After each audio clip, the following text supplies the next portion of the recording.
The sun broke over the plains of Kurukshetra, hitting a horizon that bristled with cold steel. Thousands of spears caught the early light, a forest of metal waiting for the command to move.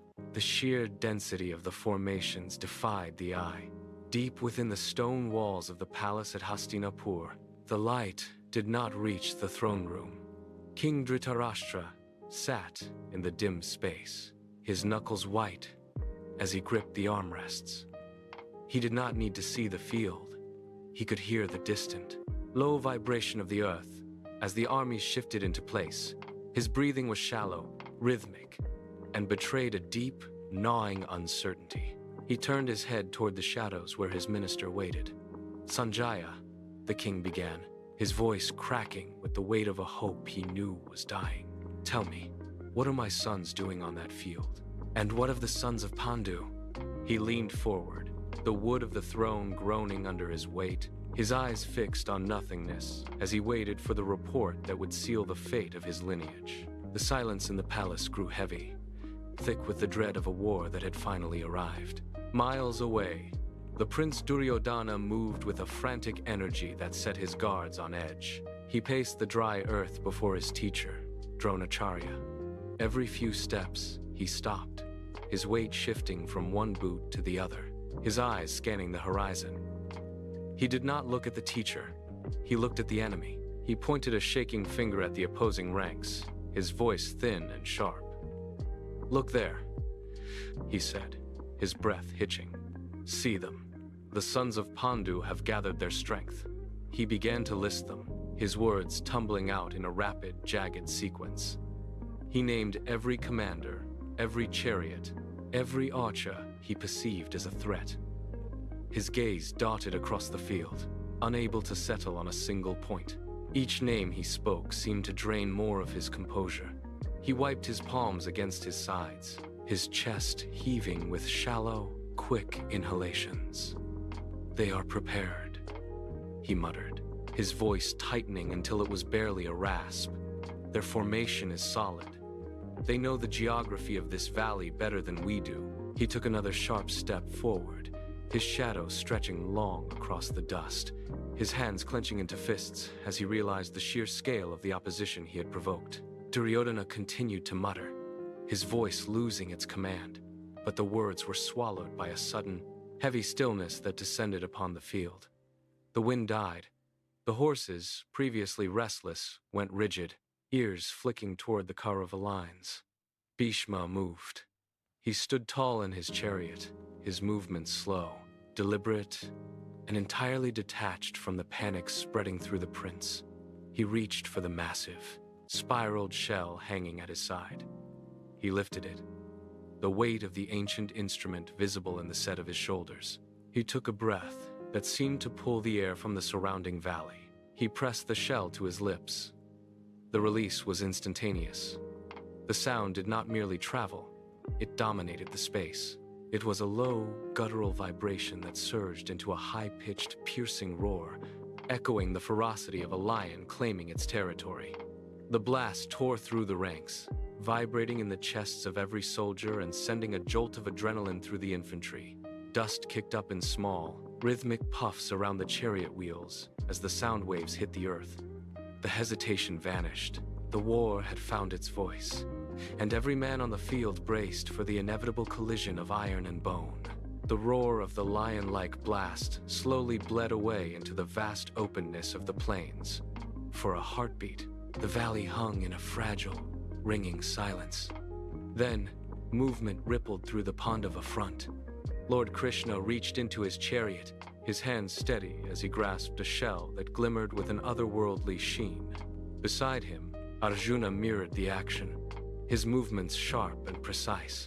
They raised the instruments in perfect unison. The sound they unleashed was not a roar, but a thunderous, rolling peal that defied the limitations of mortal metal. It started deep in the ground, a vibration that rattled the chariot axles and sent tremors up through the souls of every soldier standing in the dirt. The air itself seemed to ripple under the weight of the resonance.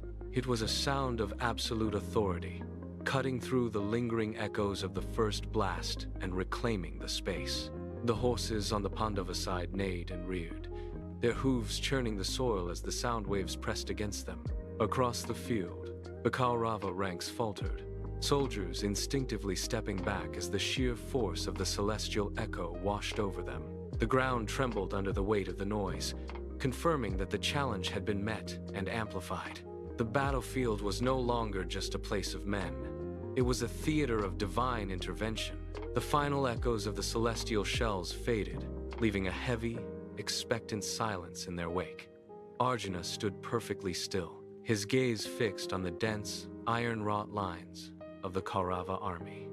The sheer scale of the opposition was visible now, a sea of chariots, elephants, and infantry stretching toward the horizon. He drew a long, steady breath, the air thick with the smell of trampled earth and dry grass. He did not look back. He gripped the polished wooden rail of his chariot, his knuckles white, and turned his head slightly toward his charioteer. "Drive me between the two armies," he commanded. His voice was steady, cutting through the stillness with absolute intent. Lord Krishna did not hesitate. He leaned forward, gathered the reins in his hands, and gave a sharp signal to the horses. The chariot lurched forward, the wheels biting deep into the sun-baked soil. It gathered speed, rolling steadily away from the safety of the Pandava lines. The gap between the two massive forces began to shrink. Arjuna braced his feet against the floorboards, eyes scanning the shifting landscape as they moved deeper into the open space. The distance to the enemy's center vanished with every turn of the heavy wheels.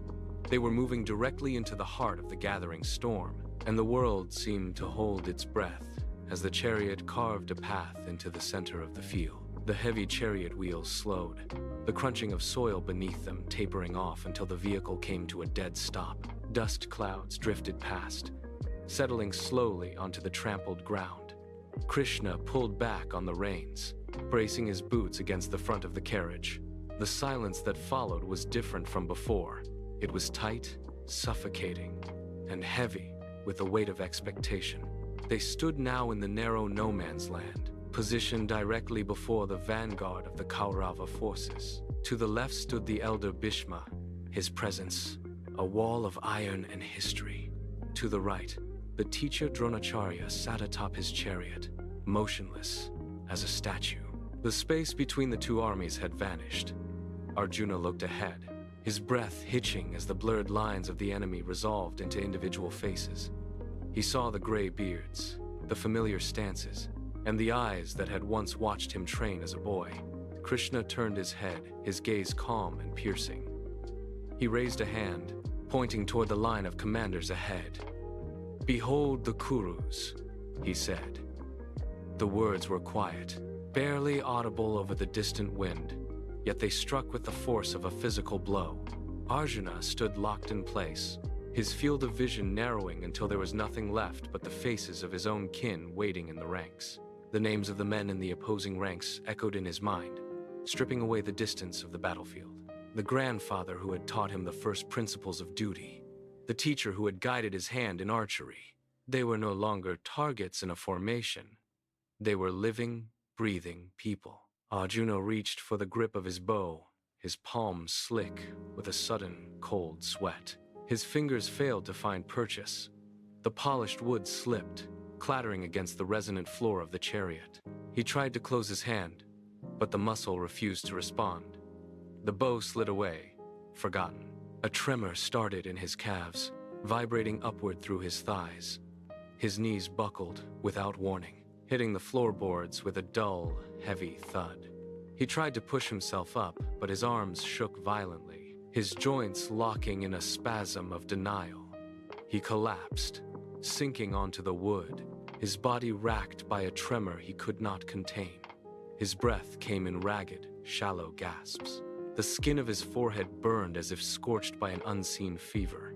He remained there, huddled in the center of the chariot, his eyes wide and unfocused, unable to bear the sight of the rows of men he was tasked to destroy. Arjuna forced his throat to swallow, but it remained dry, like dust-choked stone. He gripped the edge of the chariot railing, knuckles white, staring up at the impassive face of his charioteer. His voice cracked. a jagged sound that tore through the quiet of the space between armies. "I see no benefit in this slaughter," he said, the words tumbling out in a rush of confusion. He pointed toward the ranks ahead, his hand trembling. "What is a kingdom? What is pleasure? What is life itself, if it is bought with the blood of my teachers, my brothers, and my own kin?" He leaned forward, his gaze searching Krishna's eyes for a sign of agreement. He described the decay of ancient traditions, the way a society crumbles when the foundations of its lineage are severed by the sword. He spoke of the future, a horizon stained by the ghosts of those he was expected to kill. His logic spiraled, moving from the tactical reality of the battlefield to the moral void of the victory he was promised. Each sentence fell harder than the last, a desperate, frantic plea for a path that did not lead to the grave. He looked at the weapons lying at his feet, then back at the commanders, his jaw set in a final, shaking refusal to accept the price of the crown. Arjuna reached down, his fingers closed around the cold, heavy metal of his bow, but he did not lift it. With a sharp, sudden motion, he shoved the weapon across the chariot floor. It skittered across the wood, coming to rest near the edge, discarded. He pushed his arrows aside, the quivers clattering against the railing. He did not look at the commanders again. He moved his hands to his face, pressing his palms hard against his eyes, fingers digging into his temples. He hunched over, shutting out the sight of the banners, the chariots, and the vast, waiting armies. The world outside the chariot floor ceased to exist for him. He sat motionless, a statue of grief in the center of the impending slaughter. Around him, the air grew thick with the sound of thousands of men waiting for the signal to strike. The ground vibrated with the rhythmic stamping of war elephants and the nervous shifting of horses, but he remained still. He did not tighten his grip. He did not prepare his stance. He withdrew entirely, his breathing shallow and rhythmic, his body curled inward. He refused to fight. He sat in the middle of the field, a man who had left the war behind, paralyzed by a grief that rendered the steel around him meaningless. The roar of the impending war dulled to a low, rhythmic hum, then vanished entirely. Arjuna sat motionless, his palms still pressed against his eyes. The weight of his armor, the tension of the thousands of soldiers, and the sharp bite of the morning wind seemed to lose their substance. He was no longer a warrior waiting for a command. He was a vessel emptied of its purpose, his breath slowing until it matched the stillness of the air around the chariot. The iron-tipped arrows lay silent on the wood. The bow remained untouched. He did not reach for his weapons. He did not look toward the enemy lines. His body, once coiled with the readiness of a hunter, now rested in a state of complete, heavy release.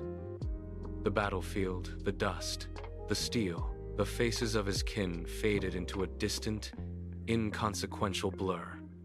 In the center of the vast, waiting expanse, there was only the silence of his surrender. It was a vacuum, a space carved out of his own despair, waiting to be filled.